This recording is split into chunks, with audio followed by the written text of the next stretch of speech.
So I'm the first executive vice president for ASIP, and I'm involved in activities of the ASIP from the beginning, 1998.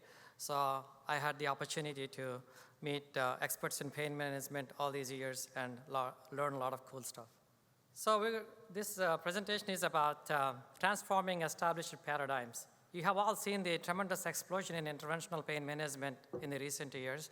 Now we have so many organizations, so many companies, both pharmaceutical companies and device companies, and we're able to provide a lot of variety of treatments for our patients. This society started in November 1998.